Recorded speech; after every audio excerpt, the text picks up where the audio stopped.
Chapter 10.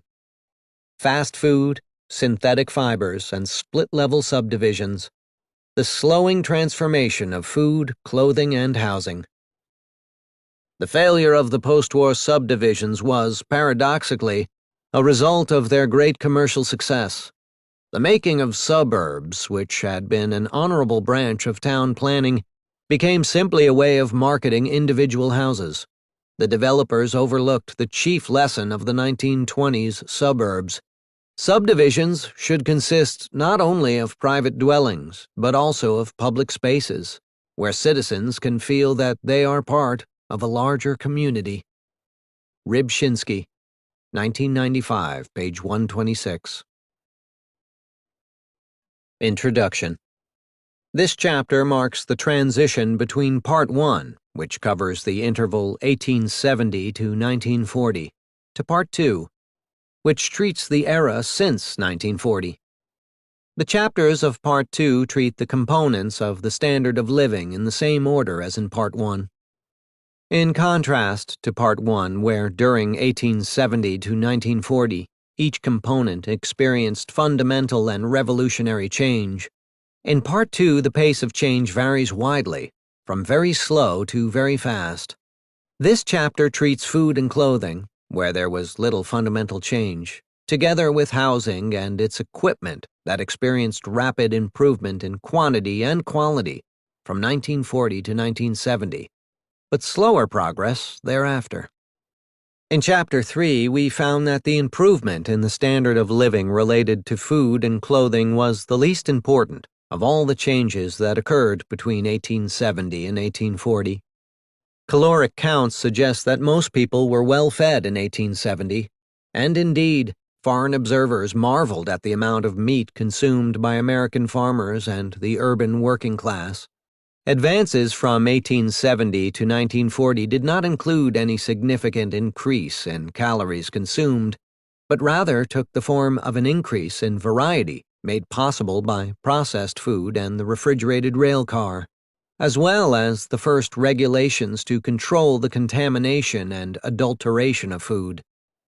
The second necessity, clothing, experienced substantial change during 1870 to 1940, both in where it was made and where it was purchased. In 1870, most clothing for men and boys, as well as most shoes, were bought on the marketplace, often from rural general stores, whereas most clothing for women and girls was made at home from purchased dry goods. Progress from 1870 to 1940 involved a shift of women's apparel toward purchased rather than home-produced items, rather than any revolution in clothing quality or style. A more important change was the transformation of the experience of buying clothing. As America shifted from a rural to an urban society, the rural general store was displaced by the urban department store. And for those away from urban centers, the mail-order catalogs of Montgomery Ward and Sears Roebuck provided a much wider variety of clothing options than could be stocked by rural or small-town merchants. Food consumption evolved slowly after 1940. By then, food was relatively uncontaminated, and the urban retail environment featured large refrigerated cases for meat and prepared food, and was well along in the transition to frozen food. The second necessity, clothing, witnessed little, if any, progress after 1940, with the single exception of synthetic fabrics that did not need to be ironed. Also, particularly after 1970, there was also a complete transition from domestic to imported clothing, together with a transition to big-box mass merchants such as Walmart that helped to achieve a sharp decline in the relative price of clothing. This chapter also treats housing and its equipment, which for 1870 to 1940 were the subject of Chapter 4. The revolution of American housing between 1870 and 1940 involved not the size or placement of houses, but rather the networking of the nation's housing stock. By 1940, the networking was complete, at least in urban America, with connections to electricity, gas, telephone, clean running water, and sewers. The networking that had occurred during 1870 to 1940 qualifies as among the most important contributions to the improvement of the standard of living achieved in all of human history. The stock of housing and its equipment experienced major changes after 1940. Newly constructed houses in the early post-war years were small and shoddily built. The initial post-war surge of suburban housing tracts, such as Levittown, provided housing that was clearly inferior to the bungalows of the 1920s. Although the early post-war years reflected a decline in housing quality, gradually there was a turnaround. This chapter documents the inexorable increase in the average square feet of space in the typical single-family housing unit. Beyond size, the appliances and other equipment inside the house evolved into a form that is now taken for granted, and except for air conditioning, this transformation was largely complete by 1970. This chapter goes beyond the size and equipment of housing units to talk about where they were located. In part thanks to deliberate government policies, suburbs were developed farther from the center city than in most other developed nations. Superhighways were built not just to connect cities, but also to facilitate commuting within cities. Unlike in Japan and Western European countries, interurban passenger rail transport was not subsidized, but rather was allowed to wither away.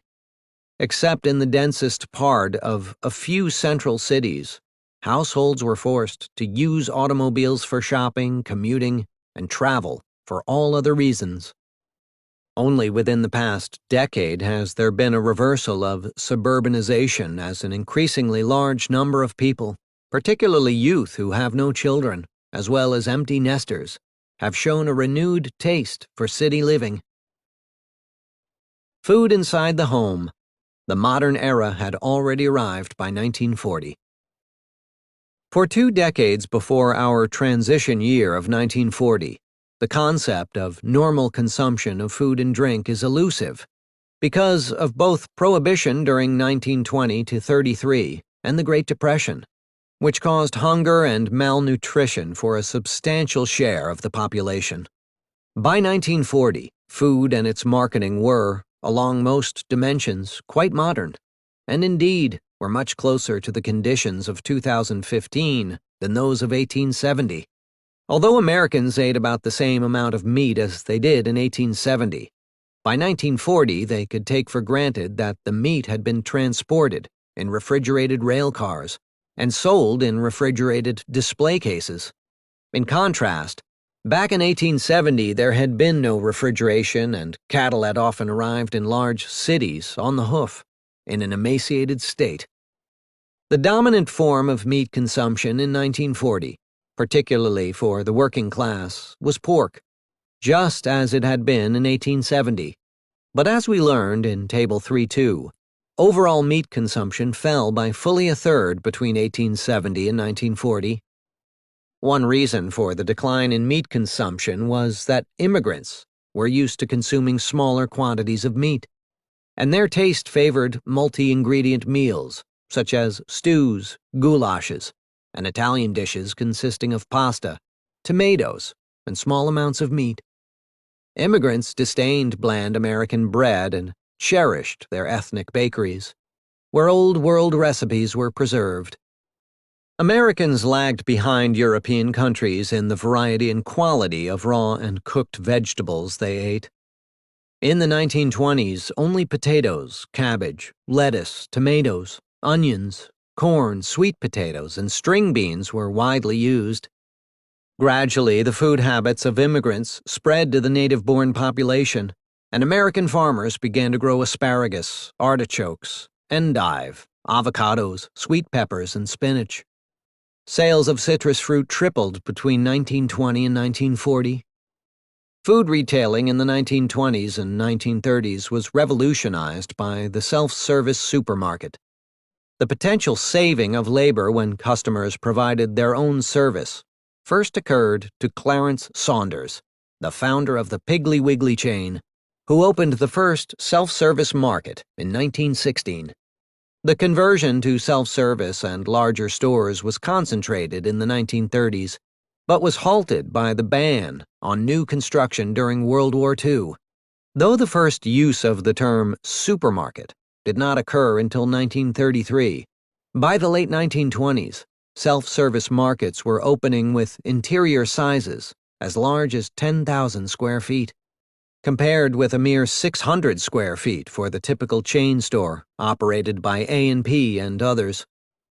The popularity of supermarkets grew rapidly in the 1930s, aided both by the explosion of automobile ownership that had occurred in the 1920s and the acute depression, which made customers even more receptive to the low prices achieved by the self-service format. The first shopping cart was introduced in 1937, and the rise of the supermarket forced A&P to close more than half of its stores between 1936 and 1941.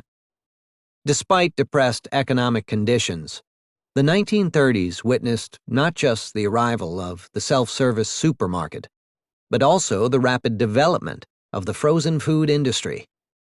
The freezing technique was perfected by Clarence Birdseye in 1926, and the marketing of frozen food began in March 1930. Initially, however, sales were slow, because the refrigerators of the 1930s did not have separate freezers that could maintain the necessary low temperatures. Two-temperature refrigerators were not sold until 1939, but before that, separate freezer cabinets were purchased by enough families to allow sales of frozen foods to become substantial by 1937. The steady improvement in the American diet and the relative ease of buying food was interrupted during 1942 to 45 by wartime production prohibitions and rationing. Among the products rationed were sugar, fats, meats, and canned fruits and vegetables. The metal in the tin cans was diverted to war production, and coffee was rationed to conserve on ocean shipping. Out of necessity, consumption shifted to products that were not rationed, including eggs, milk products, and fresh fruit and vegetables. Shortly after FDR announced his plan for economic mobilization in April 1942, every man, woman, and child in America received a little cardboard-bound ration book containing coupons that had to be presented for the purchase of specified items. Many cheerfully gave up tinned foods and hoed their way to more healthful diets by raising fresh fruits and vegetables in victory gardens. For the stateside members of the greatest generation, their sacrifices amounted to sentimental gestures rather than genuine hardships. Housewives were forced to resort to ration book gastronomy. The fact that red meat was rationed but fish and poultry were not was a harbinger of the steady shift to poultry in the post-war diet. There was a reluctant turn toward cheaper cuts of meat and organ meats, such as liver, which required fewer ration points. The system worked remarkably well, although butchers were bribed and black markets for meat and coffee emerged in some places. Home canning of vegetables flourished, with about 3/4 of the country's families putting up an average of 165 jars a year. Food in post-war America, a turtle-like evolution. Figure 10.1 shows the share of total consumption expenditures spent on food from 1930 to 1913. Two lines are plotted, the upper line for food consumed at home, and the lower line for food consumed away from home.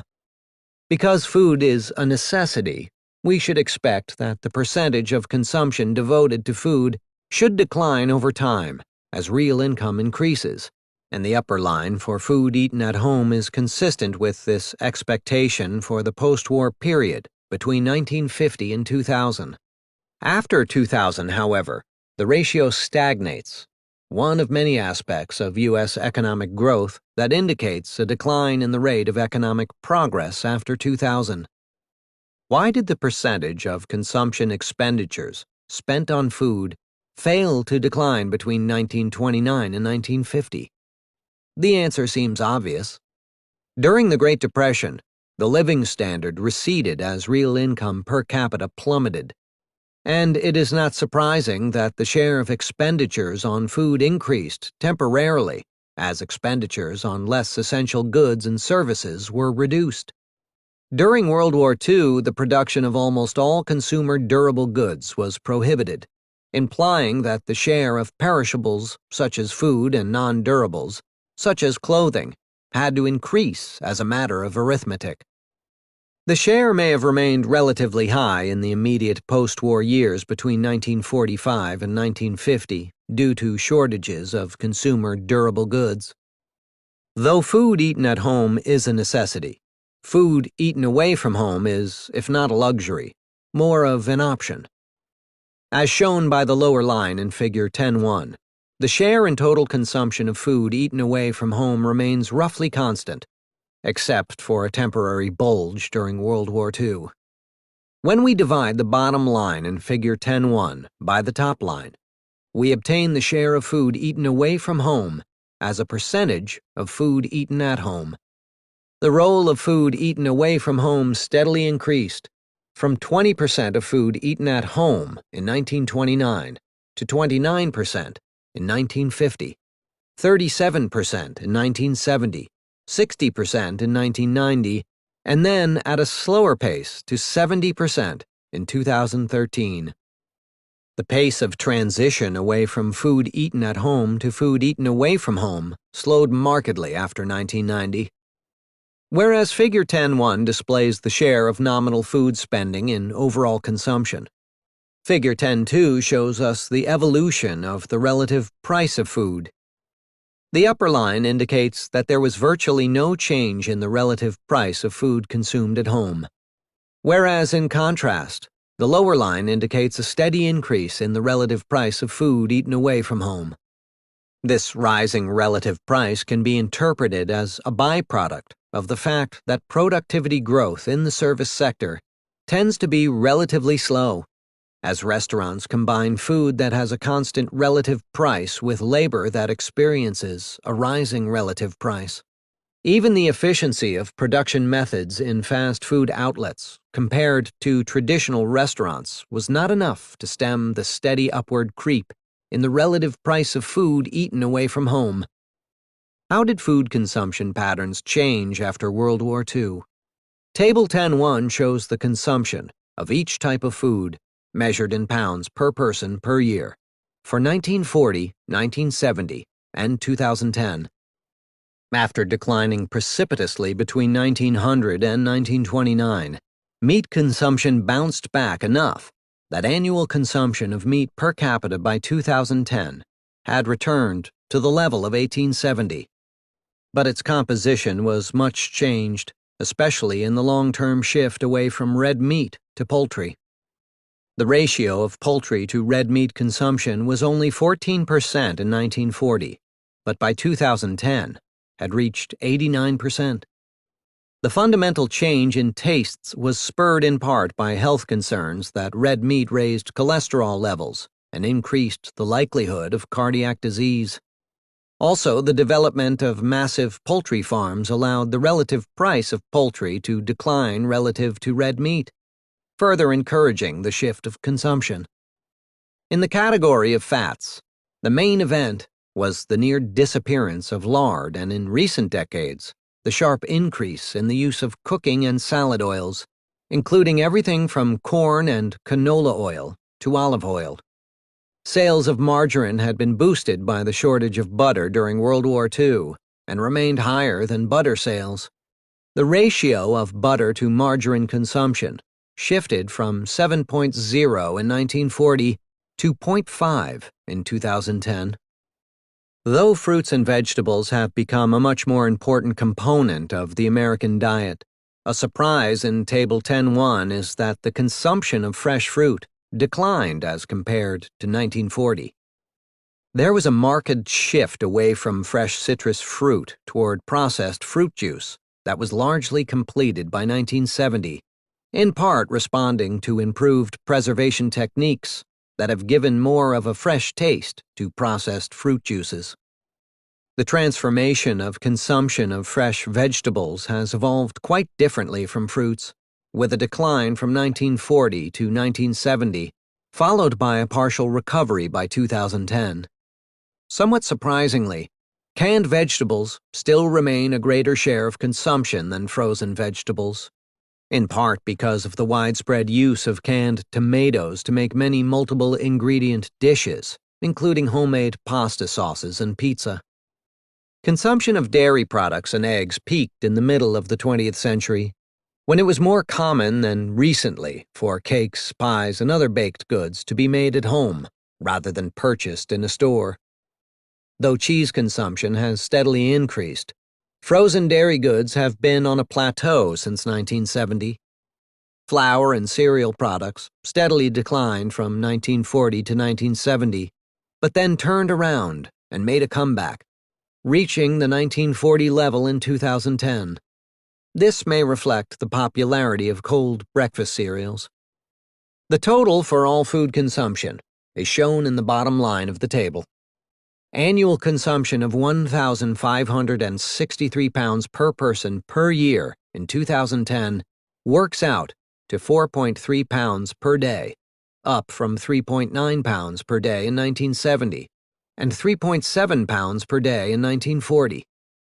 This increase had as its byproduct the increase in obesity that is discussed later this chapter. At the level of individual foods, certain categories stand out as experiencing particularly large decreases and increases. For meat, the biggest percentage declines were for lamb and veal, with the greatest percentage gains occurring for shellfish, chicken, and turkey. Tastes in fruit shifted from canned fruit and fresh citrus toward apple juice, fresh grapes, and fresh non-citrus fruit. Vegetable preferences shifted away from Brussels sprouts and sweet potatoes toward fresh spinach, fresh garlic, and fresh tomatoes. Dairy foods shifted from whole milk to cheese of all types. Some post-war trends extended those that had begun as long ago as 1900.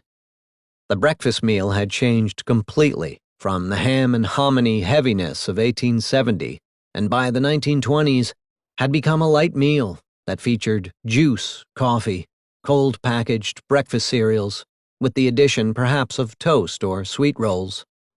The popularity of breakfast cereal was driven by incessant television advertisements of the top brands, just as it had by radio advertising in the 1930s and 1940s.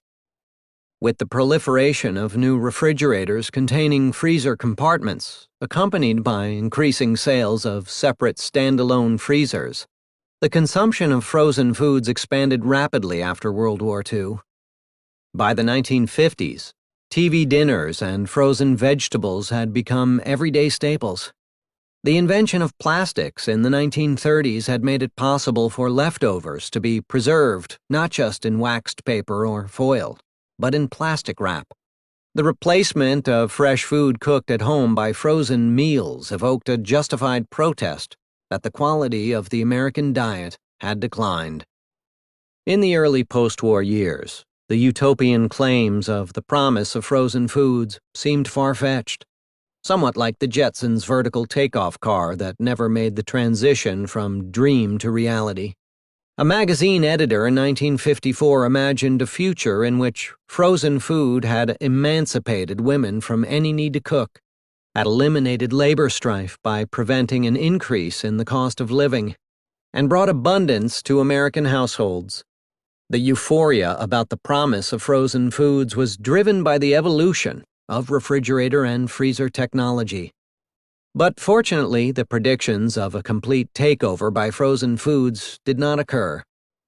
As shown in Table 10.1, frozen fruit consumption remained a small fraction of fresh fruit, and frozen vegetable consumption never equaled that of canned vegetables, much less fresh vegetables. Food marketing from A&P to Whole Foods and Trader Joe's. The most important change in food marketing was the gradual shift to the modern supermarket that was accomplished between the 1930s and 1960s. The share of total food sales accounted for by supermarkets soared almost overnight, from 28% in 1946 to 48% in 1954, and by 1963 had reached 69%. The stark improvement in customer satisfaction and retail productivity were accomplished by two central innovations. The first was the inclusion of all food items within a given retail structure. No longer did shoppers need to wander from butcher to baker to vegetable vendor to cheese merchant. All these items could be purchased in one visit. The second innovation was to detach the process of selection of food items from the process of paying for it. Until the early 1930s, a shopper in a multi-product market would be asked to pay for the cheese at the cheese counter and to pay for the meat at the meat counter, with the potential for lines of customers forming at each of these unnecessary barriers. But supermarkets had shifted to a single checkout aisle for all items, no matter where they were purchased in the store. By 1954, the average supermarket size had grown from 10,000 square feet in the 1930s to 18,000 square feet. Before modern computer technology and barcode scanning, an invention of the 1980s, checkout clerks had to key in the price of each item that had been marked with a glued-on price tag. And the clerks had to memorize and know the price of each produce item, unless there was a separate produce clerk to do the weighing and pricing.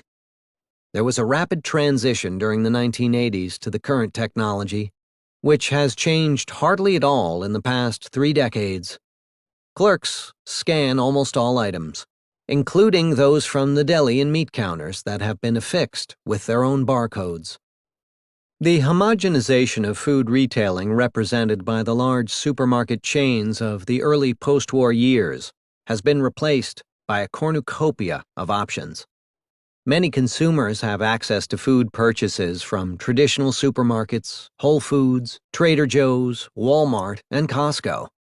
We have come to take for granted blueberries in the winter, at least 3 grades of fresh salmon, ranging from expensive to very expensive throughout the year, canned sardines from Spain, and a dozen varieties of balsamic vinegar from Modena and elsewhere. This increase in the variety of food that has occurred in the retail transition of 1980 to 2015 has taken the form of a larger variety of a given food item rather than the invention of entirely new types of food items, as occurred from 1870 to 1930, during the first wave of introduction of processed food products, such as cornflakes, Jell-O, and bottled cola. Although the small chain stores of the 1920s offered as few as 300 to 600 items, by 1950, the average supermarket stocked 2,200 items, a figure that had soared to 17,500 by 1985. Despite this increase in variety, food consumption patterns did not change radically after World War II. Although several different flavors of cornflakes or shredded wheat might be available, consumer welfare was not markedly enhanced by the growth of trivial brand extensions. Evidence began to accumulate that the growing size of supermarkets had gone too far, as sales per square foot began to decline. Much of the extra space was used to divide the store into separate departments and to group service counters for meat, fish, deli items, and even flowers and salad bars, in a sequence that forced consumers and their shopping carts to find their way through all the increased variety. Challengers to the dominance of supermarkets began to emerge in the 1970s. As supermarket chains had made the transition to fewer but larger stores, the location density of supermarkets declined and opened the way for some standard food items, tobacco, and gasoline to be sold in chain-operated convenience stores, such as those of the 7-Eleven chain. Because shoppers went to the nearby convenience store for just a few items, there was virtually no way to check out lines. Soon the large drugstore chains, now dominated by Walgreens and CVS, started building larger stores on the scale of early post-war supermarkets and combined the roles of pharmacy, over-the-counter health items, and rows of refrigerated cases little different from those in 7-Eleven containing milk and a wide variety of soft drinks. The final evolution of post-war retailing of food involved a bifurcation between small convenience stores that challenged the supermarkets for size, quick checkout, and convenience, and the evolution of the Target, Costco, and Walmart's supercenters, which combine under one roof shopping not just for food, but also for clothing, appliances, drugs, and almost everything else. Now shoppers could avoid the supermarkets altogether, using nearby convenience stores and large chain drugstores for small purchases of staples, together with the big box stores of major shopping trips. Among the early victims of the large variety of items available at the big box stores were the lower-priced department stores and the chains of small variety stores, such as Woolworths and Ben Franklin. The controversy about the growth of Walmart is similar to the traditional economic classroom analysis of free trade. Imports benefit consumers with lower prices, and free trade benefits owners and workers of firms selling exports. The losers are the displaced domestic owners and workers at the firms that can no longer compete with cheaper imported goods. Walmart is similar, but with a difference. When Walmart comes to town, it lowers retail food prices by 25%, benefiting all consumers. But it also drives local small businesses into bankruptcy, eliminating jobs of people who may be forced to shift from the freedom of individual proprietorship to the minimum wage non-union work environment of Walmart. And the analogy between international free trade and Walmart is incomplete, because there is no equivalence to the benefit of export jobs that are created by free trade. In fact, in its relentless pursuit of low costs and low prices, Walmart has increasingly turned to cheap imported goods and has been accused of tolerating harsh working conditions of apparel suppliers from Bangladesh and other nations. Yet the benefit of Walmart's low prices cannot be overlooked. An arcane flaw in the official Consumer Price Index is that it does not consider the price reduction made possible by a Walmart to be a price decrease, because the CPI compares only similar items at the same outlets. This perennial form of CPI outlet substitution bias has the additional implication that the low-income part of the income distribution experiences a lower rate of inflation than the upper-income part, which spends a larger share of its purchases on scarce goods and services that rise rapidly in price, such as private college tuition and subscriptions at the Metropolitan Opera. Supermarkets were further battered by the emergence after 1990 of upscale food chains, particularly Trader Joe's and Whole Foods, both of which shunned brand-name packaged goods and combined their own house brands with quite different approaches, from the mix of self-service pre-wrapped items at Trader Joe's to the multiple manned full-service counters at Whole Foods. Squeezed from below by the low prices at the big boxes and by the Spartan no-service format of Trader Joe's, and assaulted from above by the organic produce upscale service counters and superior selection of Whole Foods, supermarkets were condemned to a steadily declining market share, and some smaller chains went out of business. Restaurants and fast food.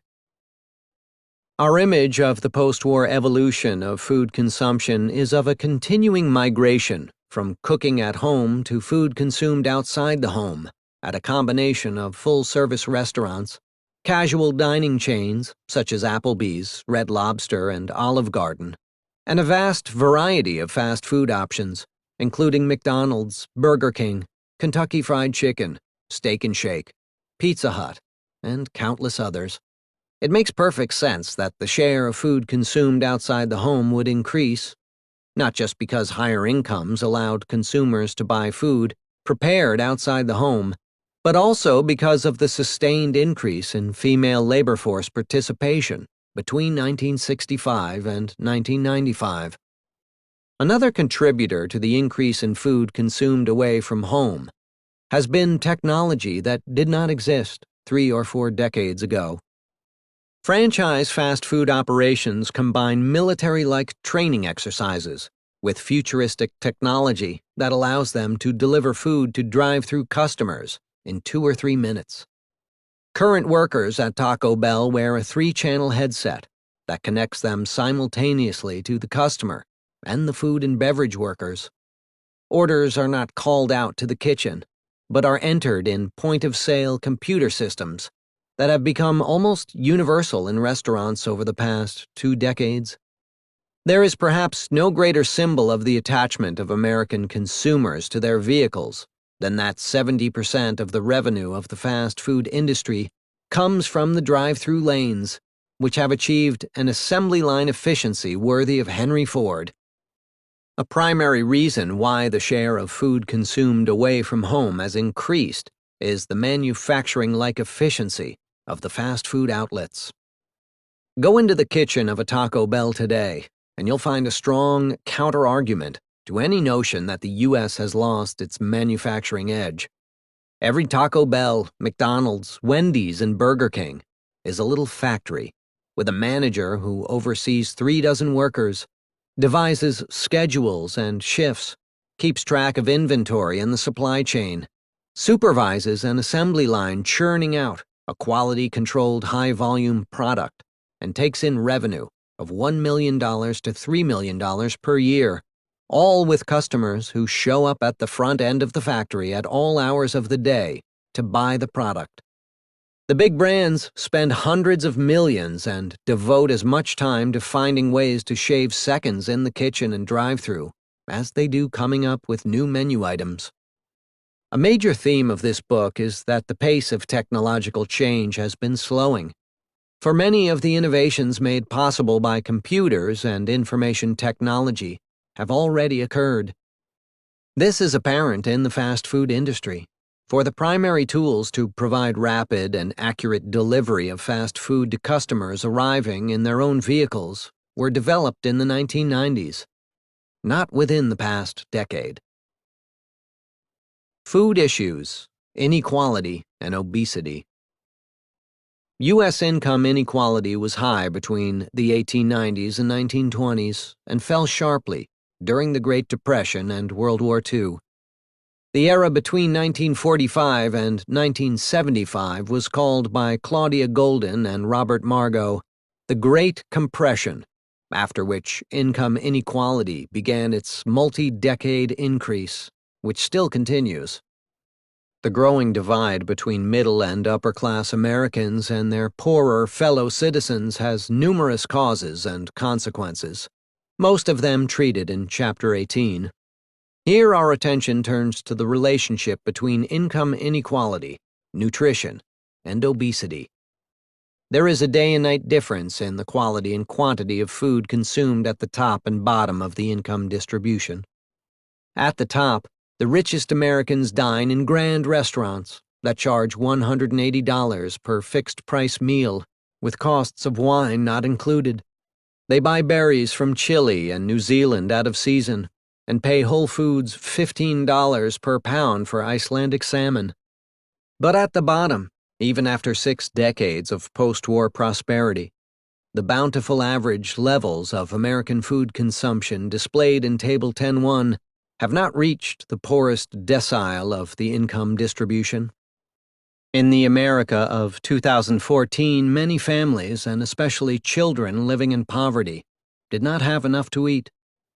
17% of Americans, or about 50 million people, lived in households that the U.S. Department of Agriculture calls food insecure. This tragedy is most common in female-headed households in the southern states and in the inner areas of large cities.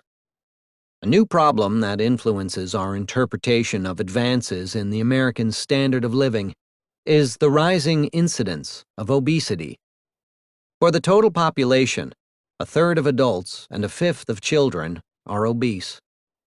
After a century of stability between 1870 and 1970, total daily calories of food consumption after 1970 increased by more than 20%, enough to add 50 pounds to the average adult each year. Hardly any of this rise resulted from sugar consumption.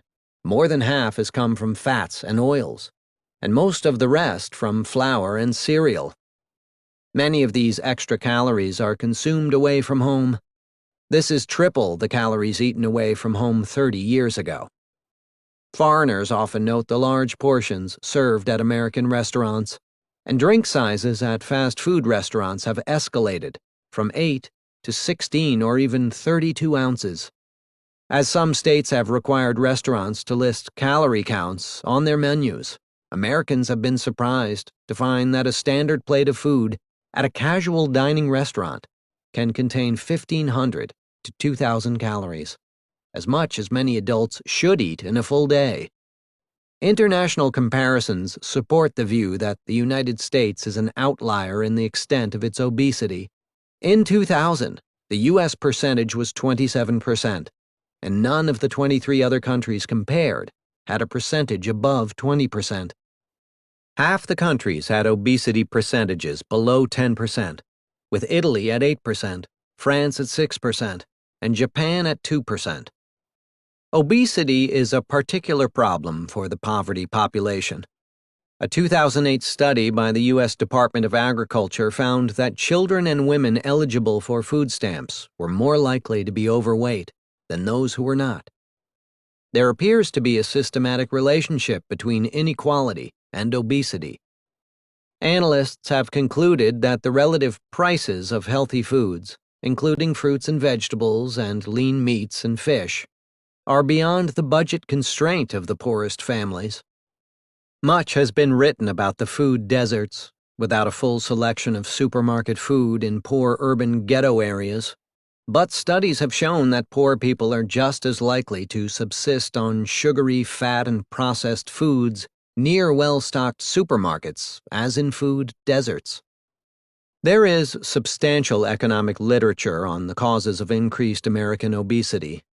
One study attributed 40% of the change to the declining relative price of food consumed at home. However, the data underlying Figure 10.2 show that although there have been cycles in the relative price of food, there has been no long-run trend up or down in food consumed at home. On a basis of 2009 equals 100, the relative price of food was 100 in 1930, 1964, and 2009.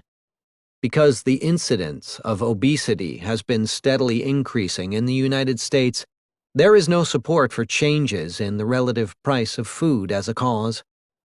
Furthermore, much of the damage from fried foods, fast foods, and supersized sugary drinks has occurred away from home at fast food and casual dining outlets.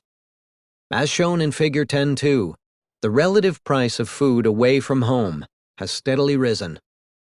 Thus, the sources of the increase of obesity must come from something other than a change in relative price. Some authors claim that mean weight is likely to be higher in richer countries. But this is clearly wrong, considering the minor incidence of obesity in Sweden, France, and Japan. The literature that tries to explain obesity in the United States by technical change, for example, children playing video games instead of engaging in physical play outside, fails to confront the fact that these universal aspects of the Internet revolution do not create an obese population in the advanced nations that remain thin. Teenagers in South Korea are said to be even more obsessed with video games than American teens. This brings us back to the distinct difference of the United States compared to other advanced nations, the extent of inequality and childhood poverty. Poor children sit in idleness in front of TV screens and eat cheap, fast foods high in fats and cholesterol. Upper middle-class children eat kale salads before their trip to participate on the soccer team. Obesity is a social issue, not a technological phenomenon. A theme of this book is that the rate of technological change has been slowing down.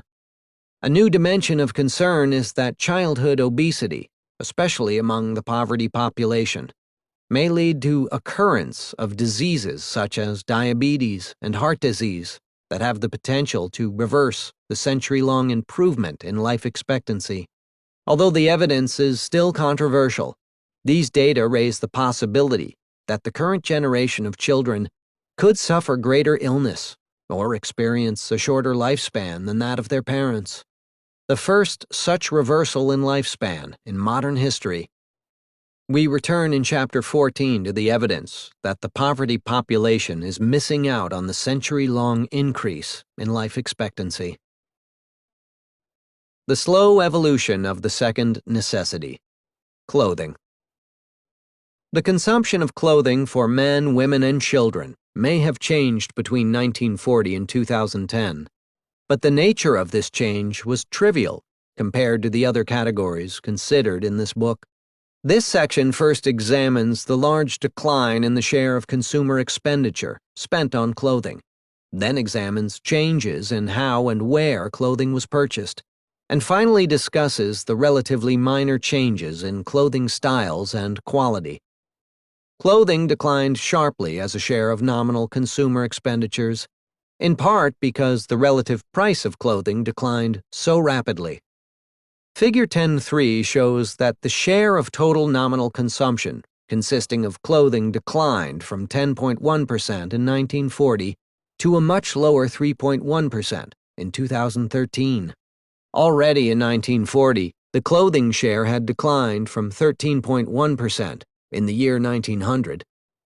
Expressed as an index number with the 2009 value equal to 100, the relative price of clothing was $285 in 1940, then rose to a maximum of $363 in 1946, before experiencing a steady decline to $99 in 2013. Stated another way, overall consumer inflation during 1940 to 2012 proceeded at an annual rate of 3.6%, and that of apparel at a rate of 2.1%, for an annual reduction in the relative price of clothing of 1.5% per year. Thus, clothing became steadily cheaper relative to other consumption goods and services over a long time period. Was the relative price decline entirely due to the influence of imported clothing? Imports came to dominate clothing sales in the past 3 decades. The post-1980 years observed a near-total replacement of domestic-produced clothing by imports. Imports were purchased because they were much cheaper, so it is not surprising that the rate of decline of relative clothing prices more than quadrupled, from negative 0.6% per year during 1940 to 80 to negative 2.6% per year from 1980 to 2013. Thus, imports drove down the relative price of clothing, which in turn stimulated a shift of inflation-adjusted real consumer spending toward clothing from other products. During the 1940 to 80 period before the rise of imports, real clothing purchases per person grew at an annual rate of 1.6%, substantially slower than the 2.4% annual growth of total consumption per person. In contrast, between 1980 and 2012, real clothing purchases per person rose at 2.7% per year, substantially faster than the 2.0% rate for total consumption per person. This rate of increase in real purchases took the form of more items of clothing per person, not just because the relative price of clothing was falling, but because changes in tastes and styles allowed men and women to shift from formal suits costing $150 to $200 in today's dollars to much cheaper casual tops, shorts, and pants, with prices at Walmart, Target, and elsewhere as low as $15, $25, and $35. The transition of clothing marketing was less complex than that of food, in part because clothing sales never experienced the equivalent of the corner convenience store for food staples. The change in the marketing of clothing can be best understood if we divide clothing purchases into those done in person and those achieved remotely through a hard-copy mail-order catalog or e-commerce.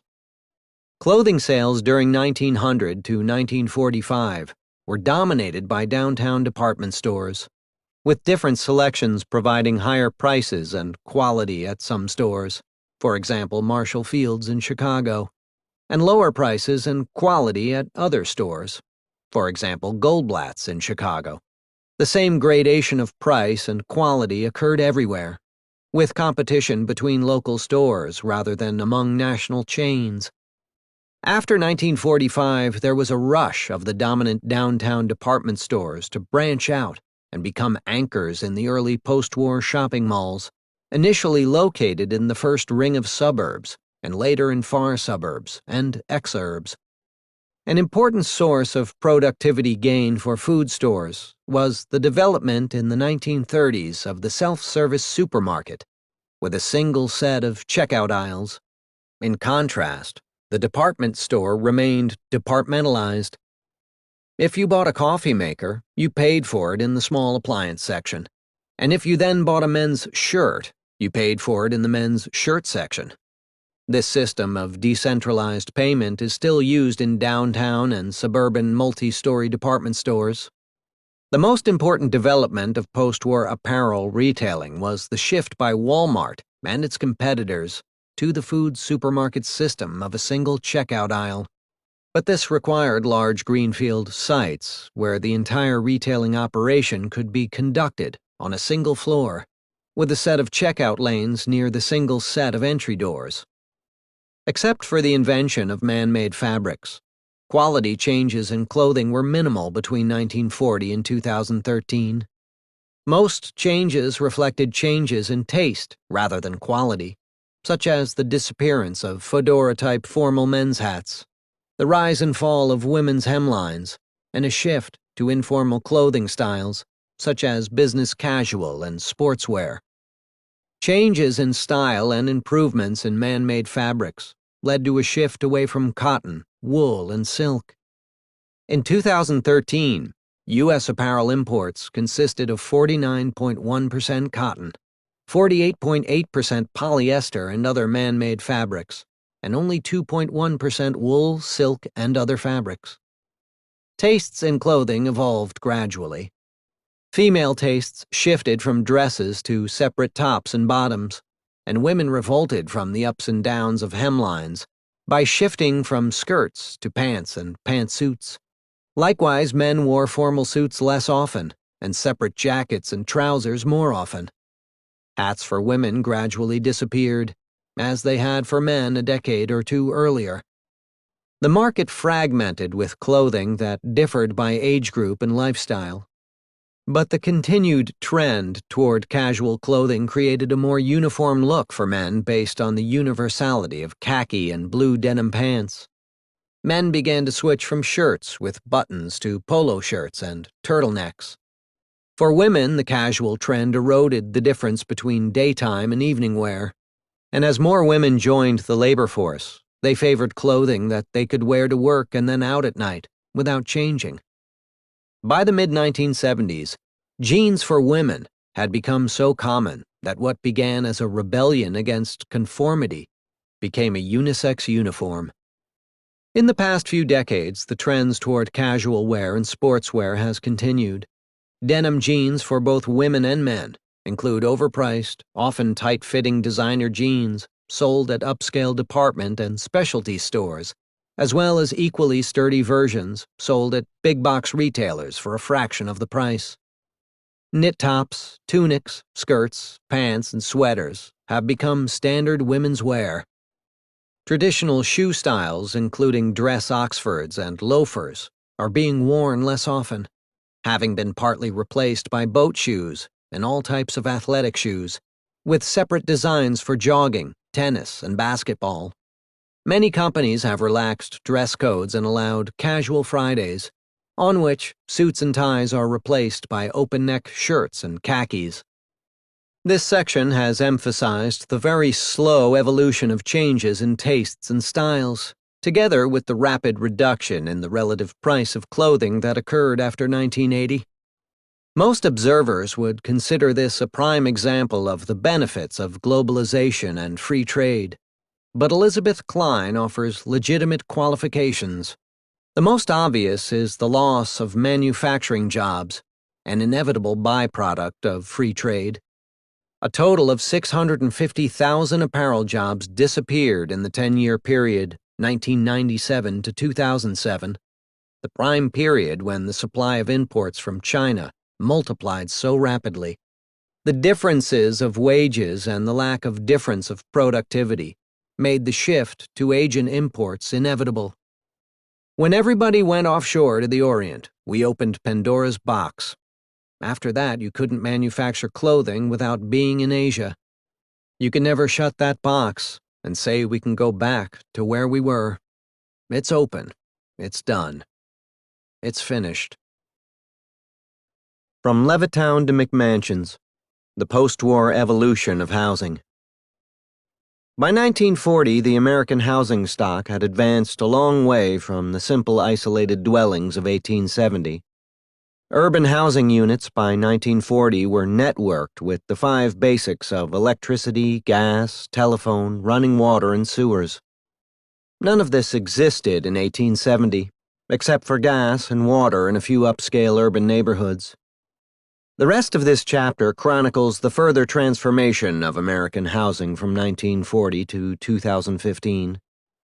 Our treatment starts with the characteristics of the home and its equipment, then examines quality changes in appliances and other home equipment, and concludes with the issues involving the arrangement of U.S. urban areas, particularly suburban sprawl, and the decay of the inner city in some urban areas. Table 10.2 extends to 1970 and 2010, the account of modern conveniences in American housing beyond the 1940 data provided in Chapter 4.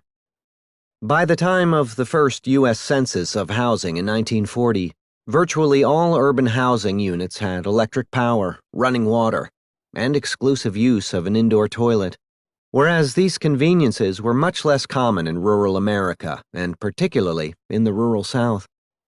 As the percentage of the population living in urban areas rose from 56.5% in 1940 to 73.4% in 1970, this alone raised the national percentage of homes equipped with modern conveniences. By then, these core attributes of modern living had spread throughout rural America. The large number of blank cells for the year 2010 in Table 10.2 occurs because the share of housing units with the conveniences listed had reached 100%. There was no longer any need to keep track of them. Even including rural America, the coverage of electric power was completed by 1950, as was that of running water, exclusive use of flush toilets, and exclusive use of a bath or shower by 1970. Central heating reached 78% in 1970 and 94% in 2010. The failure of this percentage to reach 100% reflected the lesser need for heating in parts of the South and Southwest regions of the country. The most important change recorded in Table 10.2 for 1970 to 2010 refers to the spread of air conditioning. Either central air conditioning or window units were present in 37% of American homes in 1970, but by 2010, they were present in 89%. We can measure both the quantity and quality of newly constructed housing units.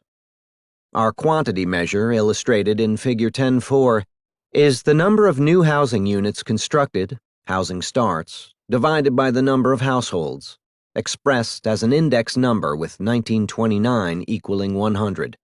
This series testifies to the extent of overbuilding in the 1920s and its dire consequences for the economy of the 1930s.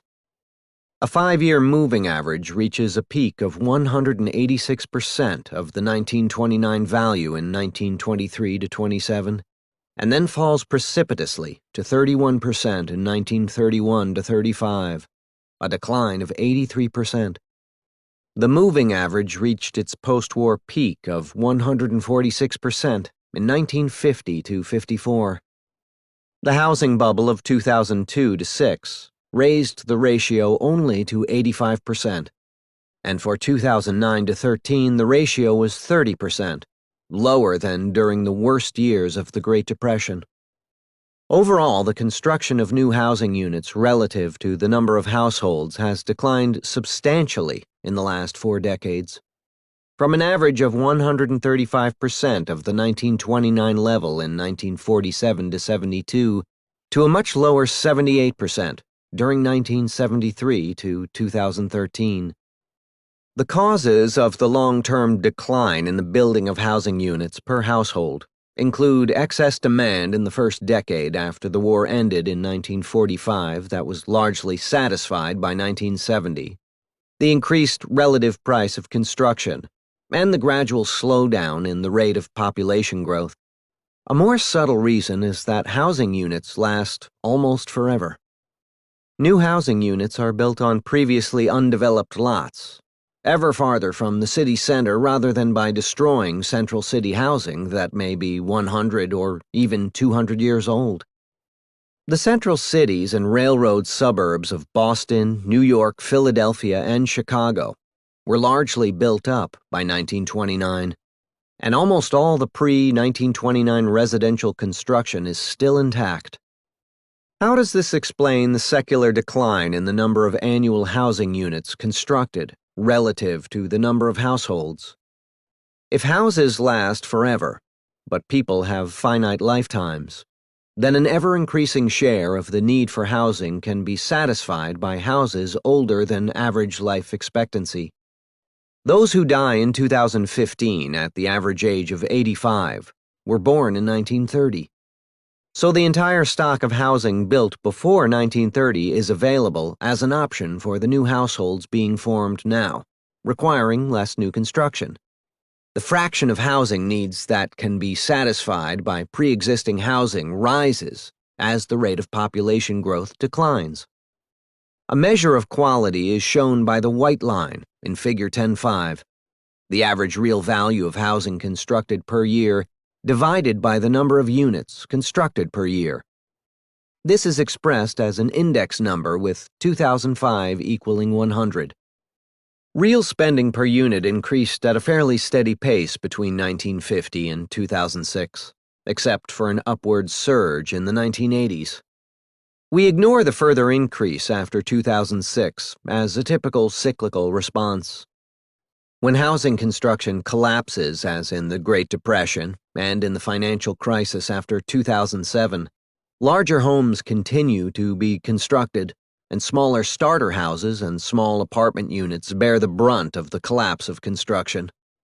The upward surge in the value per unit index in 2006 to 9 echoed almost exactly a similar increase that occurred between the peak housing construction years of 1925 and the trough year of 1933. The tripling in the real value per unit ratio between 1955 and 2006, by definition, is explained by the increase in the size of housing units. That is, the square feet of interior area times the real inflation-adjusted value of spending per square foot. Figure 10.5 helps us to understand the relative contribution of larger units and more spending per square foot. The gray line reports the median real sales price per unit, adjusted for inflation. Somewhat surprisingly, the median real sales price is tracked very closely by the black line representing the median number of square feet in a newly constructed single-family housing unit.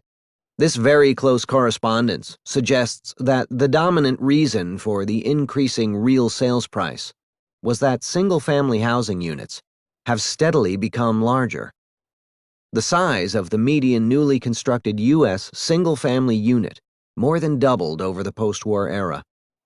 More puzzling is the different path of the white line, representing real value per unit, compared to the gray line in Figure 10.5, displaying real median sales price per unit. Here the explanation lies in the difference between the word median, i.e., the middle house in a ranking of houses from most to least valuable, and the word average. The soaring real value per unit reflects a change in the mix of housing units toward relatively large houses in the top third of houses constructed, a shift toward larger size missed by the data on median square feet and median sales price. The increase in the real value compared to median sales price mainly seemed to happen in the 1980s. In the 25 years after 1990, the size of the median single-family house continued to creep higher, reaching 1,900 square feet in 1990 and 2,364 square feet in 2013. Half the houses, by definition, were larger than the median, and the largest became known as McMansions. Both those in older suburban neighborhoods where they replaced smaller teardowns, and those in remote, often gated communities on the fringes of metropolitan areas.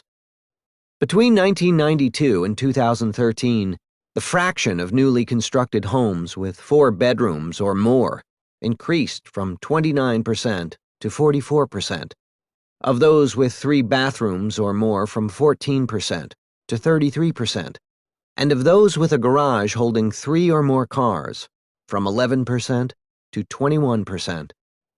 The trajectory of house prices, up for most of the post-war period and down after the 2006 peak of the 2001-06 housing price bubble, has split the generations in their amount of wealth.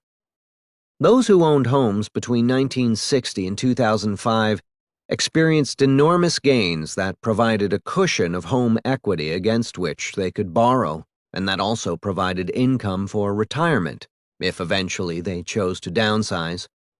Those caught by the housing bubble of 2001-06 experienced the wrenching opposite experience of watching positive home equity rapidly sink underwater, i.e., turning into negative home equity. The consequences of this decline in household wealth still held back the growth rate of aggregate demand and GDP as recently as 2015. Figure 10.5 supports the finding that there was an unambiguous increase in the quality per unit of the American housing stock over the entire post-war period. House sizes inexorably increased. More square feet allowed each newly constructed unit to have more bedrooms and bathrooms. But the post-war change in housing conditions went beyond a mere count of rooms. Starting with the earliest post-war houses, the traditional living room and formal dining room were reduced in size or eliminated in favor of the ubiquitous family room, a post-war invention.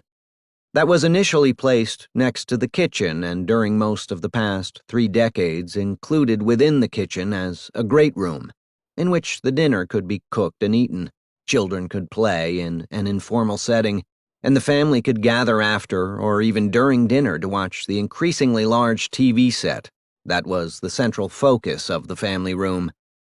Ironically, the family room was a throwback to the primitive 1870 kitchen, a sizable space centered on the open hearth fireplace used for heating and cooking, and in which the family cooked, ate, played together, and even took baths in front of each other, using water heated over the fire in the hearth. In 1956, Sunset magazine remarked on the family room's kinship with the farm kitchen, rumpus room, and other rooms of the past. Household appliances, quantity and quality. Just as the size of newly constructed dwelling units continued to increase throughout the post-1940 era, so did the quantity and quality of equipment within the home. Progress focused on the kitchen, building on the transition that had already occurred between 1870 and 1940. The core labor-saving appliances of the modern era, the refrigerator and the washing machine, were first sold commercially around 1920, but, as shown in Table 10.3, by 1940 had appeared in only 44% for refrigerators and 40% for washing machines of American homes. In the early post-war years, the kitchens of many American homes achieved the standard of displays at the New York 1939-40 World's Fair that seemed so futuristic at the time. All walls were covered with matching cabinets, and the appliances included a large refrigerator-freezer, a gas or electric stove, and, in an increasing number of kitchens, the more recently developed electric dishwasher and garbage disposal. In a separate laundry room, whether next to the kitchen or in the basement, the initial wringer washing machines were soon replaced by white porcelain-finished automatic washers with a matching electric or gas dryer alongside.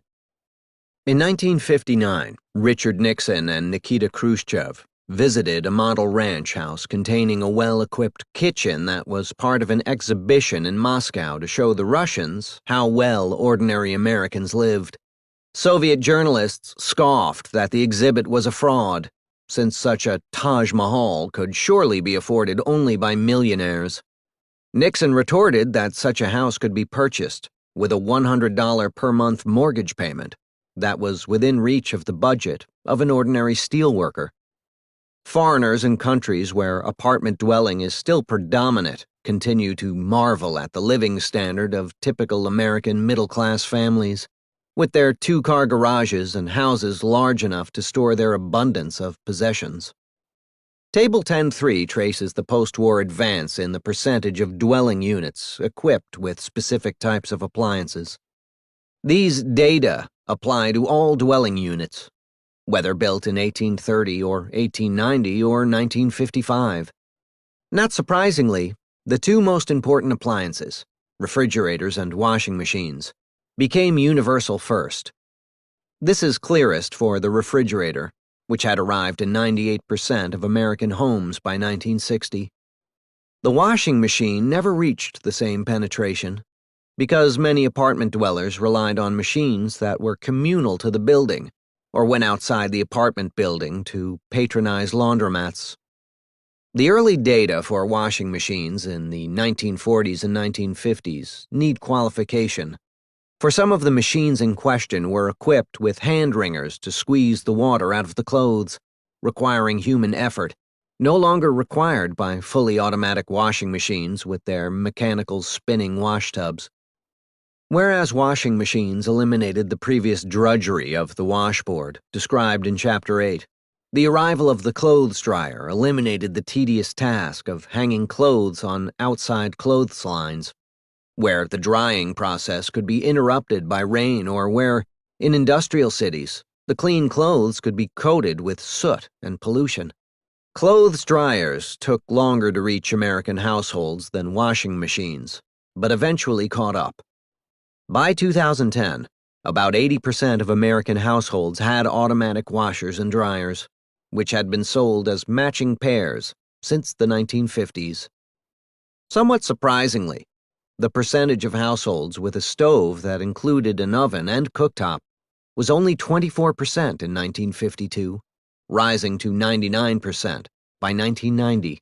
The 1952 percentage evokes skepticism, for photos of typical 1920s kitchens includes stoves, and these had become universal in the kitchens of the vast number of residential units constructed in the 1920s.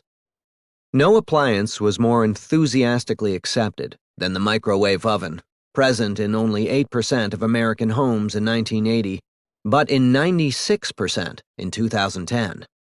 The combination of a built-in dishwasher and garbage disposal reached 60% penetration in 2010, which seems surprisingly low from today's perspective, considering the large fraction of the nation's housing stock built since 1950. The first place in the modernization of the post-war kitchen is held by the electric refrigerator, which had approximated its current size and quality by 1960.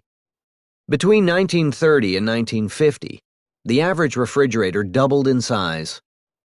Consumer Reports, which began publication in 1936, issued its first report on refrigerators in 1938. It reported that a refrigerator could keep food cold for a third of the operating cost of an icebox. But early refrigerators were of low quality. Food kept for any length of time in them tended to dry out. Ice accumulated relentlessly around the freezing elements, demanding frequent defrosting.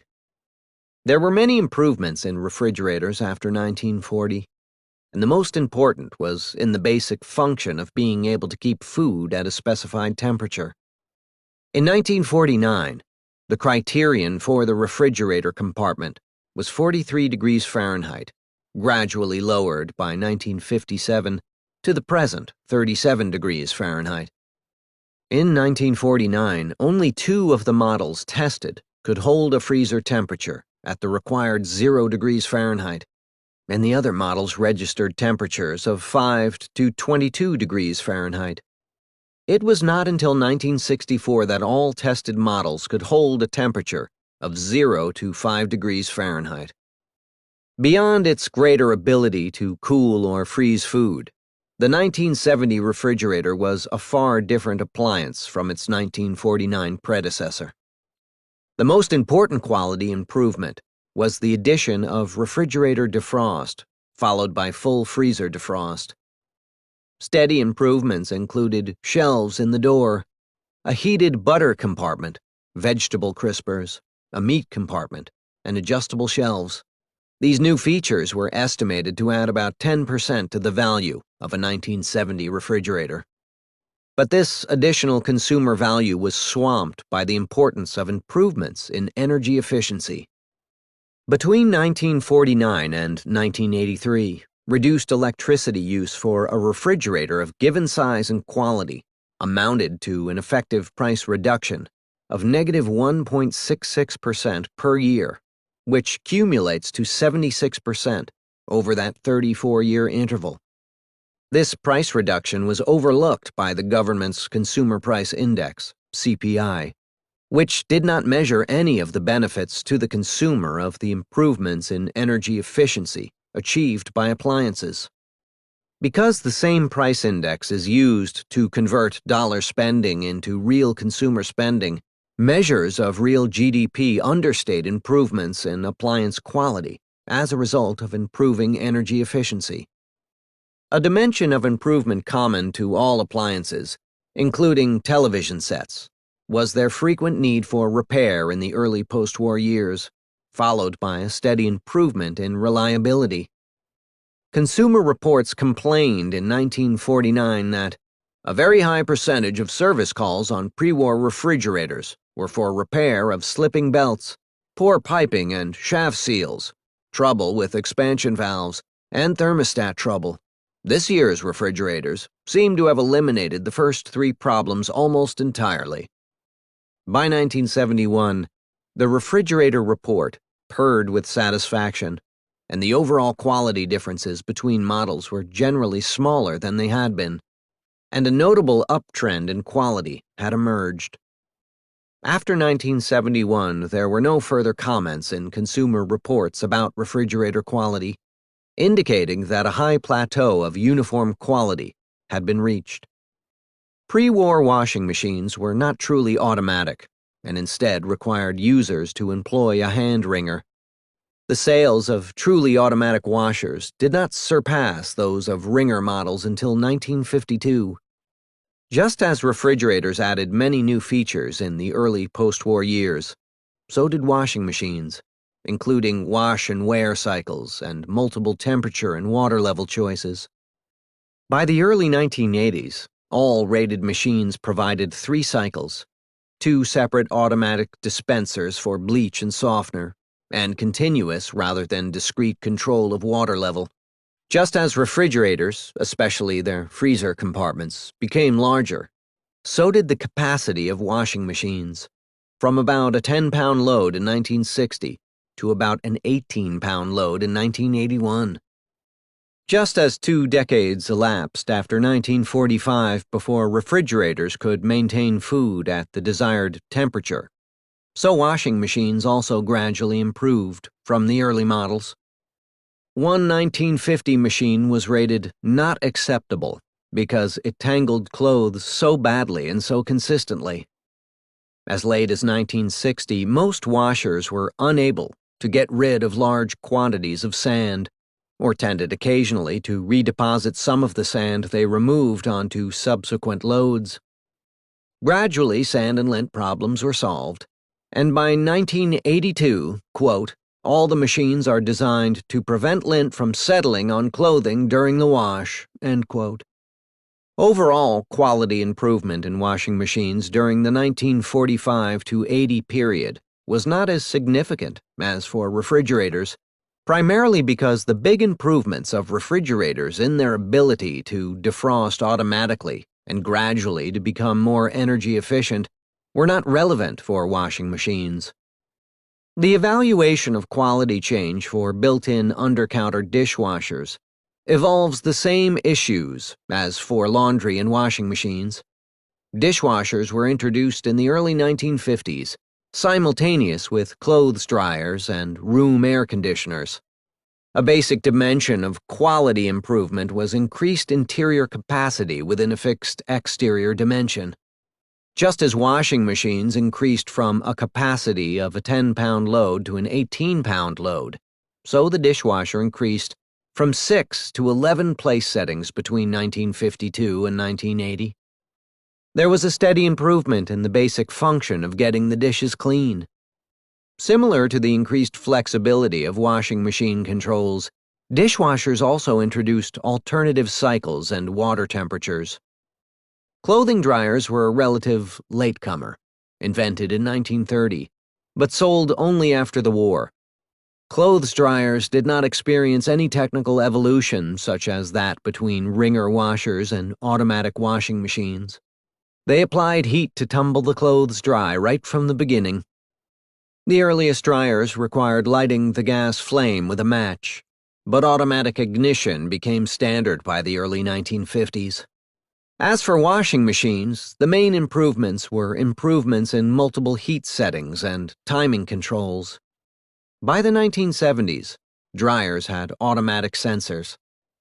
Because dryers applied heat just as refrigerators created cold temperatures, we would expect dryers to have experienced improvements in energy efficiency. These savings were relatively minor before 1974 energy price shock, but were very rapid thereafter. Energy use was cut in half during 1954 to 83, and because the cost of energy use for the lifetime of a clothes dryer was double its purchase price, there was a gain of consumer welfare from energy efficiency equal to 100% of the purchase price of a clothes dryer, even greater than for refrigerators. The role of efficiency in the quality improvement of room air conditioners is even more important than for refrigerators and clothes dryers. The earliest central air conditioning appeared in Grauman's Metropolitan Theater in Los Angeles in 1923, and by the mid-1930s, air conditioning had been installed in the U.S. Capitol Building, the White House, and the U.S. Supreme Court Building, as well as in department stores, other retail markets, and a few office buildings. But the room air conditioner began its transformation of American home life only after World War II. In 1951, the room air conditioner appeared in the Sears catalog for the first time. Total sales of room air conditioners leaped from 48,000 units in 1946 to 2 million in 1957. Consumer Reports was enthusiastic about air conditioning from the start, and in a 1986 retrospective provided this glowing summary. Without air conditioning, we wouldn't have Las Vegas, or Miami, or Houston, or Los Angeles. At least, not in their modern metropolitan forms that collectively make up the Sun Belt, the fastest-growing area of the United States. Nor would we have jet air travel, manned spaceflight, submarines, or computers. We return in Chapter 15 to the beneficial effects of air conditioning on productivity in two senses. First is the obvious fact that people work more efficiently when they are cooled than when they are hot and sweaty. Second, air conditioning made possible a massive move of American manufacturing to the southern states and indirectly sped the process by which inefficient old multi-story factories in the old northern industrial cities were replaced by new greenfield single-story structures in the South. We return in the next section to the unfortunate consequence of urban decay in the northern industrial cities hardest hit by the exodus of manufacturing jobs, and with them, a substantial proportion of the early post-war population. Room air conditioners are simple single-purpose devices designed to cool air and recirculate it. There are fewer dimensions of quality change, because there is no analogy to the multiple aspects of refrigerator quality. There were only two important improvements in quality for room air conditioners that did not involve energy efficiency. The first was the reduced weight. declining for a standard unit from 180 pounds in 1957 to 75 pounds in 1970. This eliminated installation expense and made possible installation by the purchaser. The second was the transition from the requirement of a heavy-duty 230-volt power source to a normal 115-volt power plug. This transition was complete by 1957. The third was that more than half of units tested in 1953 lacked thermostats and had only one fan speed. Consumer Reports commented in 1953 that all units are very noisy, but in 1965, that the top-rated models are very quiet. The energy requirements of a standard-sized window unit declined by 2/3 between 1953 and 1983. Translated into an annual growth rate, this implies that the price of the unit and the present value of its operating cost together fell by 2.6% per year for the 30 years between 1953 and 1983.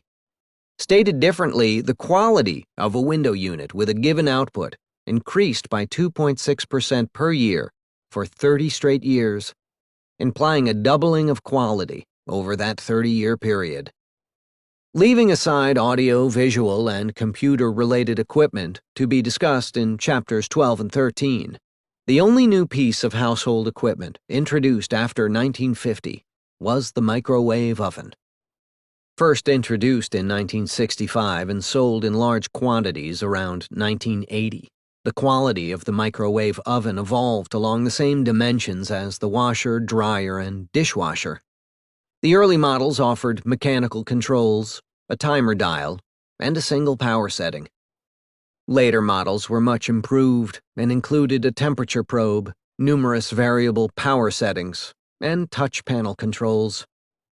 Early microwave ovens were unnecessarily large and expensive. For most purposes, a unit with an interior capacity of half a cubic foot performed as well as the original models, which were sized at a full cubic foot. Newer models were lighter, more compact, and required less counter space. An original primitive model with no controls except an on-off switch sold in 1968 for $495. By 1986, compact models with all the electronic bells and whistles sold for an average of $191. The quality-adjusted price of the microwave oven declined at a rate of -6.7% per year, the quickest decline in cost for any appliance before the arrival of the personal computer. An additional dimension of improvement was product safety.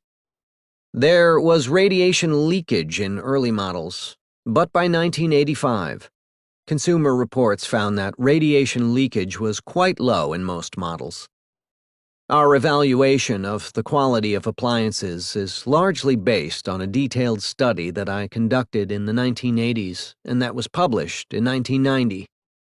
There is no evidence provided here on changes in the quality of appliances after the mid-1980s, and none is needed.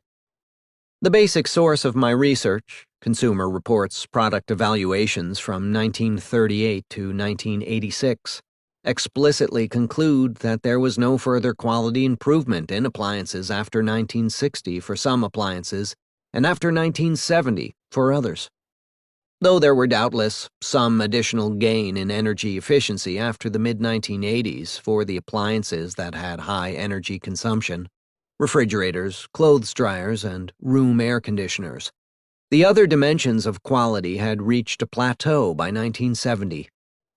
Though mechanical controls on washers and dryers were replaced by electronic controls in recent decades, these did not improve quality and indeed may have increased repair costs. The appliances examined in this section reinforce the overall theme of this book, that along many dimensions, progress was rapid until the early 1970s, and then proceeded at a substantially slower pace. Suburbanization and sprawl. In 1939 to 40, the futuristic highways and mass-built single-family houses that had been previewed at the 1939 New York World's Fair seemed a distant dream. But in the great consumer boom that was initially fueled by forced wartime saving, that dream would swiftly become a reality. The shortage of housing at war's end was intense. People were doubled up with relatives, friends, and strangers. Veterans lived in converted chicken coops and camped out in cars. The need for shelter was only expected to grow as waves of demobilized veterans, wartime savings at the ready, married and formed new households. Though a few cities having well-developed commuter rail networks, such as Boston, New York, Philadelphia, and Chicago, had suburban settlements near the railroad stations from the mid-19th century, in most cities, the development of the suburbs awaited the spread of automobile ownership. After the depressed housing demand of the 1930s and the prohibition of residential construction during World War II, after 1945, the growing population spilled outside the city limits of the central city of each metropolitan area. Single-family housing units were built in the 1940s and 1950s in the inner suburbs, in the 1970s and 1980s in the outer suburbs, and after 1990, in what became known as the exurbs.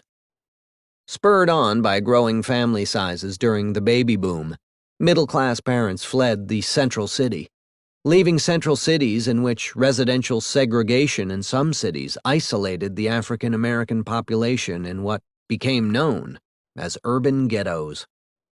The distinction between the city and the suburb can be overdone. Adjectives to describe each exaggerate the differences. Cities can be described as bad, dangerous, polluted, concrete, or good, diverse, dense, stimulating, and so can suburbs, homogeneous, sprawling, and dull versus safe, healthy, and green. In fact, many areas within the city limits closely resemble suburbs, such as Chicago's Bungalow Belt, built largely in the 1920s. Within New York City, most of the dwelling units of Queens and Staten Island have front and backyards. Many American cities grew by annexation of surrounding suburbs and even whole counties. And most of cities, such as Minneapolis, Houston, Phoenix, and Los Angeles, are largely suburban in character. The suburban-like dwellings built before 1940 were built on small lots, fairly close to the street, creating compact neighborhoods where one could walk to the store or to the park. The automobile was accommodated in many areas by bisecting each block with service alleys so that the garage could be placed in the back of the lot, facing the alley rather than the street. When the war ended, the readiness of millions to pursue their suburban dream was palpable. It was a potent image. Soldiers returning home, after all, wanted nothing more than to get on with their lives. They wanted to start families. They wanted to purchase new homes and new cars. They wanted all of the things that had seemed impossible before the war when the country was suffering under the weight of the Great Depression.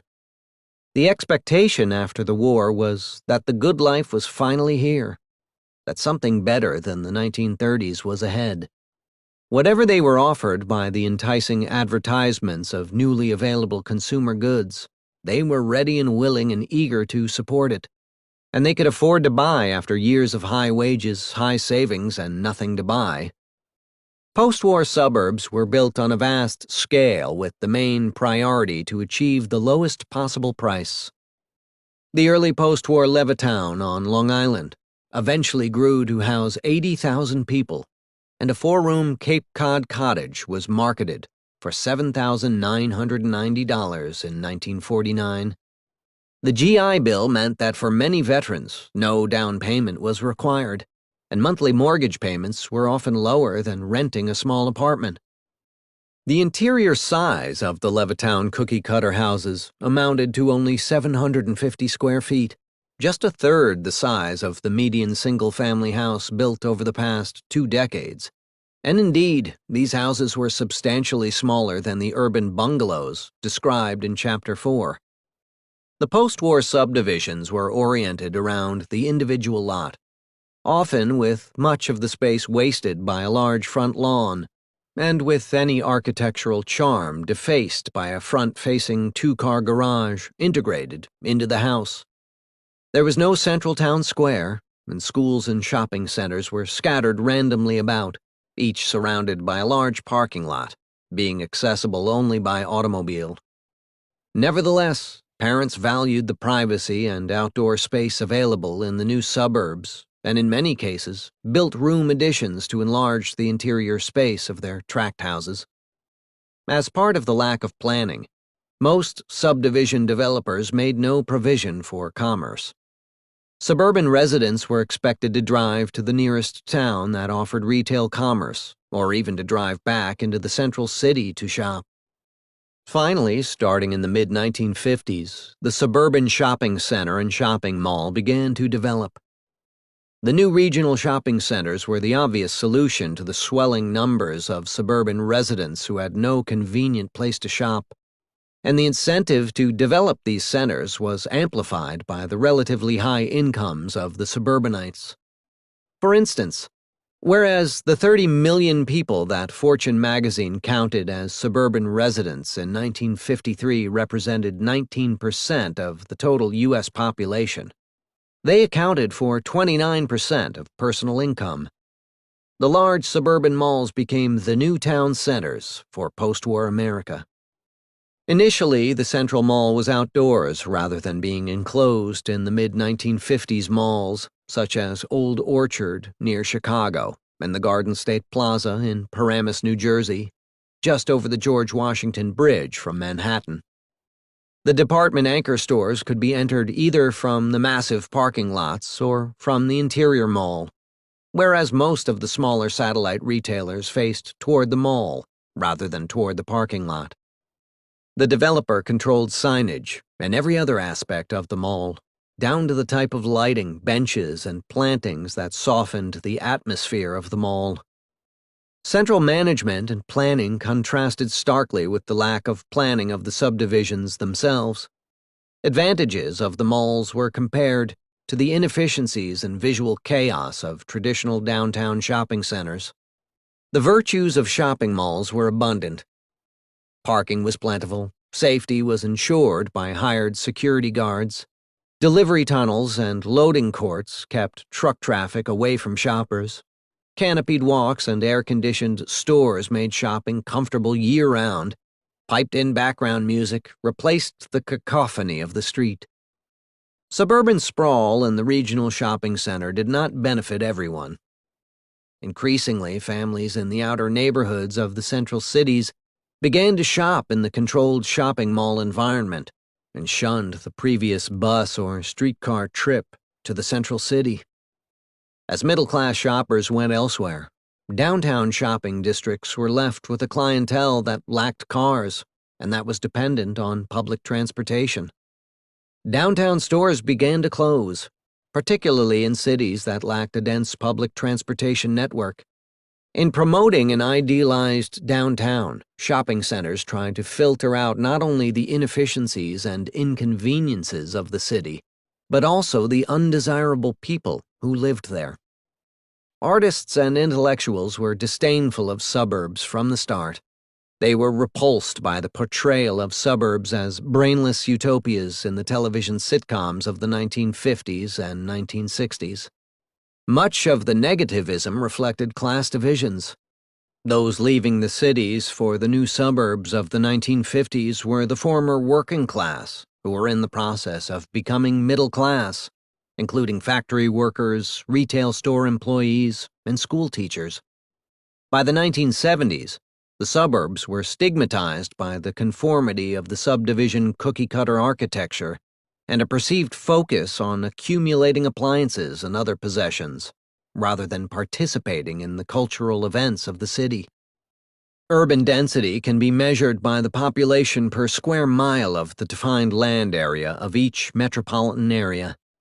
These range from 1,414 people per square mile in Birmingham, Alabama, to 5,319 in the massive New York metropolitan area that stretches from eastern Long Island to Princeton, New Jersey. Surprisingly, Los Angeles, despite its reputation for sprawl, is the densest U.S. metropolitan area, at 6,999 people per square mile. By contrast, the population density of Manhattan is 83,286 per square mile.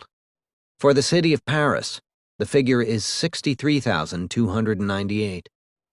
Research extending from 1940 to 2000 shows an unambiguous decline in the density of metropolitan areas. The causes all point in the same direction. Newly incorporated urban areas tend to have lower densities than older areas, and older cities, such as Houston and Jacksonville, have added land through annexation faster than they have added population. The post-war development of American metropolitan areas has differed from that in other developed countries, particularly Western Europe and Japan. The most obvious difference is population growth. The U.S. population more than doubled between 1950 and 2015, whereas that of the United Kingdom grew by 15%, and that of Italy by 17%, and that of Germany by 18%. A second reason is the lack of zoning and land use regulations, such as the British green belts, that limit the extent to which large European cities can spread, and the automobile-free pedestrian zones in many large European cities that promote center city shopping. In fact, to the extent that America has any land use regulations, they promote sprawl by limiting suburban lot sizes to a minimum of 1 or 2 acres in many places. A third reason is the much faster diffusion of motor vehicles in the United States than in other countries. In 1929, the United States accounted for 90% of the world's motor vehicle registrations. Americans were the first to choose how far from the center city to live, and to some extent, their choice of a low-density solution reflected the ready availability of auto transport. But more was involved than the availability of automobiles. A fourth reason was the decision of all levels of American government to subsidize construction of urban expressways while starving public transport and passenger rail. In turn, the low density of the resulting suburban sprawl made it impossible to serve outlying areas economically with public transit. Yet another area in which public policy matters, and the fifth reason for low suburban density, is the deduction of mortgage interest payments from personal taxes in the United States, but not in many other countries. This tax deduction, which grows with the size and expense of a home, has been called the mansion subsidy, and is widely interpreted as a major cause, together with zoning laws, of the much larger house sizes in the United States than in Japan or Europe. The suburban sprawl in the United States compared to that in Europe has advantages in productivity that help to explain why the core Western European countries never caught up to the U.S. productivity level and have been falling behind since 1995. Careful research studies of the sources of the European productivity advantage focus on the retail and wholesale trade sectors. The ease in the United States of building highly efficient big-box stores near suburban interstate highway junctions raises productivity through economies of scale and the ease of segregating truck traffic from customer entrances. One only need drive through central Milan or Rome to be impressed with the small sizes of the shops, and to gaze in amazement as several men carry a single mattress out of a tiny shop for delivery in a small truck to a customer who may live in a walk-up fourth-story apartment. The European land use regulations that continue suburban sprawl and protect inner-city pedestrian districts have substantial costs in reducing economy-wide productivity and real output per capita. Another problem in the United States that barely exists in Europe is the decaying Rust Belt, American industrial city, of which Detroit has become the poster child. The extent to which the population has moved away from the northern industrial cities to the suburbs and to warmer climates in the South and Southwest is stunning. From 1950 to 2010, the population of the city of Chicago declined by 25.5%, that of Philadelphia by 26.3%, that of Cleveland by 56.1%, that of Detroit by 61.4%, and that of St. Louis by 62.7%. Though the downtown of Chicago and Philadelphia are thriving, parts of central Cleveland, Detroit, and St. Louis resemble ghost towns. With this extent of population loss, vacant, abandoned, and demolished houses are inevitable.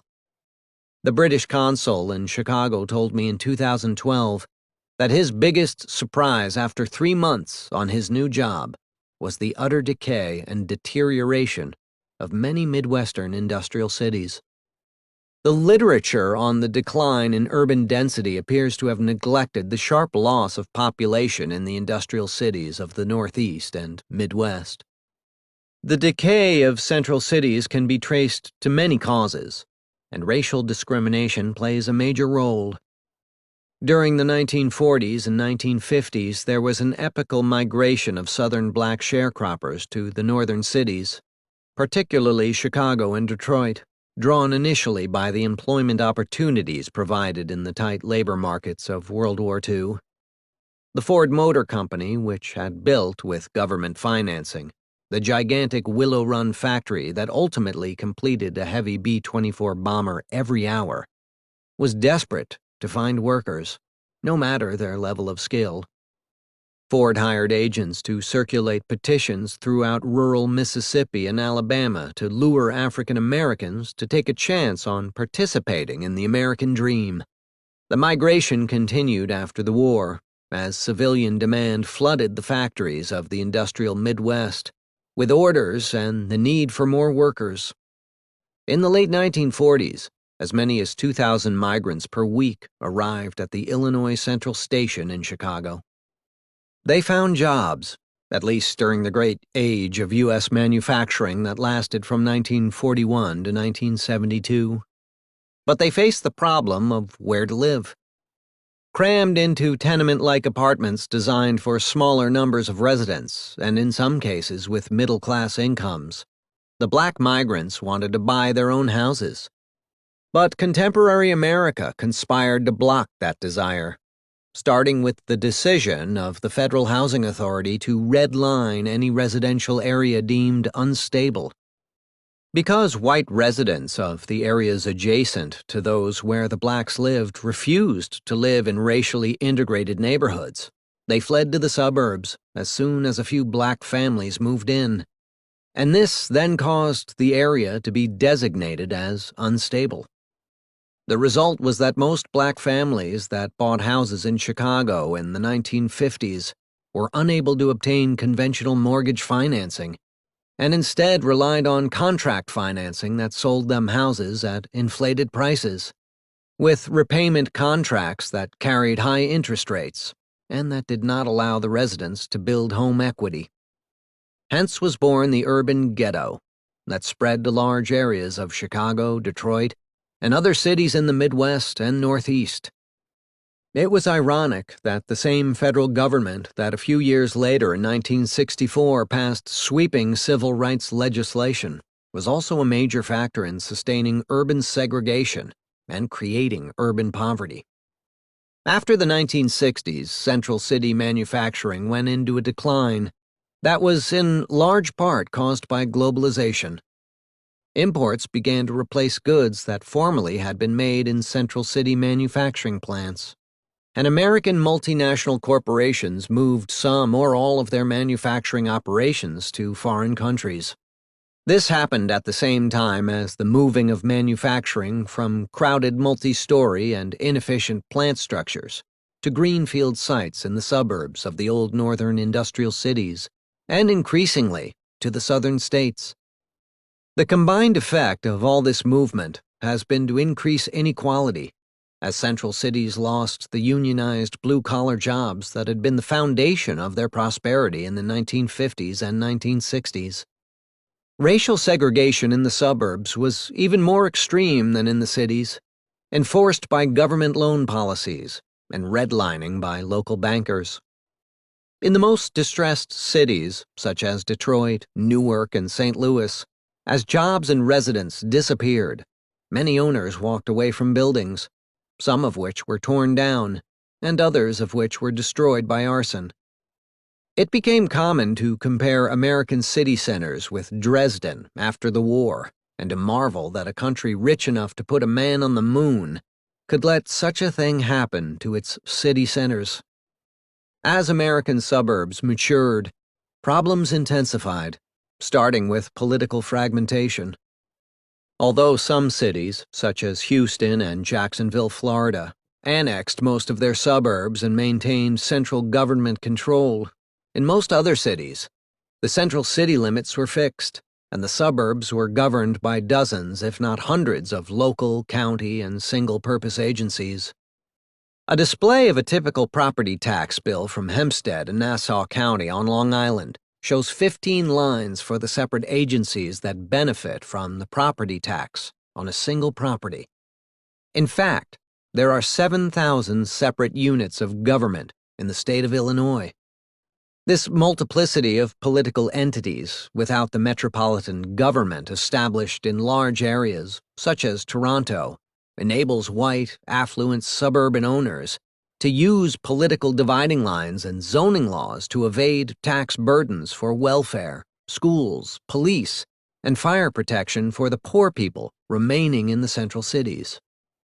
Problems built up after 1970 for reasons going beyond political fragmentation and social exclusion. On Long Island, the transition from commuting via railroad to automobile dependence severed the ties with regional institutions, devastating local merchants in cities and towns, and in the case of Hempstead, left the village a hollow shell of its former self, as its commercial and cultural functions dispersed. No center exists as a focus of regional coordination. The increasing relative price of housing has created a new set of challenges. In 1967, the median price of a new housing unit was 2.9 times median household income, but by 2011, this had increased to 4.5 times median household income. This increase reflected both the increased relative price of housing construction, the higher relative price of land in desirable areas, and the stagnation of median household income that in part emerged as a side effect of growing inequality after the late 1970s. Children of the early suburban migrants increasingly find that they cannot afford to buy housing units as convenient to centers of employment as did their parents, although the dispersion of factories, offices, and shopping centers eased what otherwise would have been an impossible time burden of commuting to the central city. Conclusion: the narrowing scope of progress. As previewed at the beginning of this chapter, the pace of economic progress since 1940, and particularly since 1970, has not been as widespread or revolutionary as during the 1870 to 1940 interval treated in Part 1 of this book. This theme is evident in the evolution of the three necessities: food, clothing, and shelter, treated here. For food and clothing, the changes that occurred during 1870 to 1940 were more important than anything that happened after 1940. Food consumption and marketing were transformed in the decades after 1870, as processed food was invented, as the purity and safety of milk and meat were achieved, and as the marketing of food experienced its transition from small country and city merchants to chain stores and supermarkets. The changes after 1940 have been minor by comparison. Frozen foods became an option in addition to canned and packaged products. As household income rose, the share of household income devoted to food declined precipitously, from 45% in 1870 to 13% in 2012. And a much higher share of that 2012 food consumption occurred outside the home in fast food shops and casual dining restaurants. Developments related to food consumption were unambiguously positive before 1940, but have not been since then. After a century of food consumption of a constant number of daily calories, after 1970, calories consumed have increased by about 20%. and the result has been predictable. The conversion of a lean and fit America into the most obese of all developed countries. Tragically, the increase in obesity has traveled hand in hand with the increase of income inequality and the failure of the United States to conquer poverty.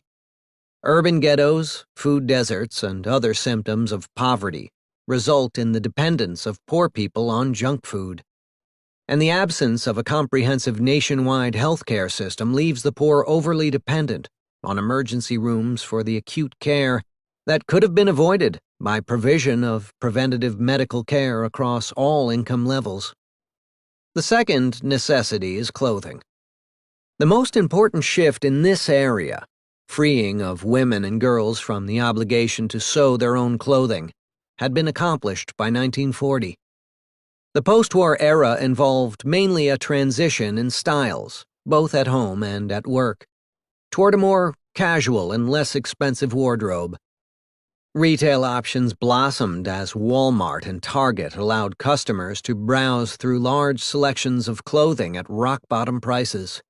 And the arrival of inexpensive imported clothing at these and other big-box stores contributed to a sharp decline in the relative price of clothing. The rise of the big-box change had negative consequences, including the decimation of central city department stores and the flood of imports that virtually eliminated textile and clothing manufacture as a part of the American economy. Beyond food and clothing, this chapter has provided a multi-dimensional overview of changes in housing.